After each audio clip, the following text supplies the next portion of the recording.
ನಮಸ್ತೆ. ಓಂ ಶ್ರೀ ವಿಘ್ನೇಶ್ವರಾಯ ನಮಃ. ಮಳೆ, ಸಿಡಿಲು, ಗುಡುಗು ಇವೆಲ್ಲ ಭಯ. ಹೌದಾ? ಮಳೆ ಬಂದಾಗೆ ಸಿಡಿಲು ಗುಡುಗು ಬರ್ತಾ ಇರುತ್ತೆ, ಬಹಳ ಭಯ ಅನಿಸುತ್ತೆ. ಇವನ್ ಮಕ್ಕಳು ಕೂಡ ಮಲ್ಕೊಂಡು ಮಕ್ಕಳು ಎದುರ್ತಿರ್ತಾರೆ. ಇವನ್ ನೈಟ್ ಟೈಮ್ನಲ್ಲಿ ಬಹಳ ಸಿಡಿಲು ನಮ್ಮ ಕಣ್ಣಿಗೂ ಕಾಣಿಸ್ತಿರುತ್ತಲ್ವ, ಅವಾಗ ಬಹಳ ಭಯ. ಇವನ್ ಎಲ್ಲ ಹೊರಗಡೆ ಇದ್ದಾಗ ಕೂಡ ನಾವು ಫುಲ್ಲು ಮಳೆ ಬಂದಾಗೆ ಸಿಡಿಲು ಬಂದಾಗೆ ಏನಿದು ಮಳೆ ನಿಂದಿರ್ತಾ ಇಲ್ಲ, ಇಷ್ಟೊತ್ತು ಸಿಡಿಲು ಬರ್ತಾ ಇದೆ ಅಂದರೆ ಭಯ ಆಗುತ್ತೆ ಹೊರಗಡೆ ಹೋದಾಗ ಕೂಡ ನಮಗಲ್ವಾ. ಆ ಟೈಮ್ನಲ್ಲಿ ನಾವು ಇದೊಂದನ್ನ ನಮನೆ ಮಾಡಿಕೊಂಡ್ರೆ ಸಾಕಾಗ್ಬಿಡುತ್ತೆ.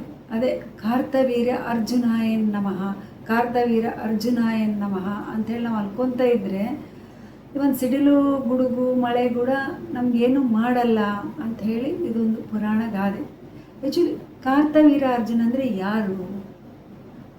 ಕಾರ್ತವೀರ್ಯ ಅರ್ಜುನ ಅಂತ ಹೇಳಿದರೆ ವಿಷ್ಣುಮೂರ್ತಿಯ ಹತ್ರ ಇರೋ ಸುದರ್ಶನ ಚಕ್ರ ಇದೆ ಅಲ್ವಾ, ಅದರ ಅವತಾರ. ಅಂದರೆ 1000 ಕೈಗಳಿರುತ್ತೆ ಅಂತ ಇವನಿಗೆ. 1000 ಕೈಗಳಿಂದ ಏನಾದರೂ ತಡೆಗಟ್ಟೋ ಶಕ್ತಿ ಈ ಕಾರ್ತವೀರ್ಯ ಅರ್ಜುನಿಗಿರುತ್ತೆ. ಇವನು ರಾಮಾಯಣ ಕಾಲದಲ್ಲಿ ಇರೋನು.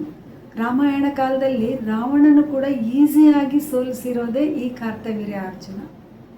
ಅಂದರೆ ಸೂರ್ಯನಷ್ಟು ಈಕ್ವಲ್ ಆಗಿ ಪವರ್ ಇರುತ್ತೆ ಅಂತೆ ಕಾರ್ತವೀರ್ಯ ಅರ್ಜುನಿಗೆ.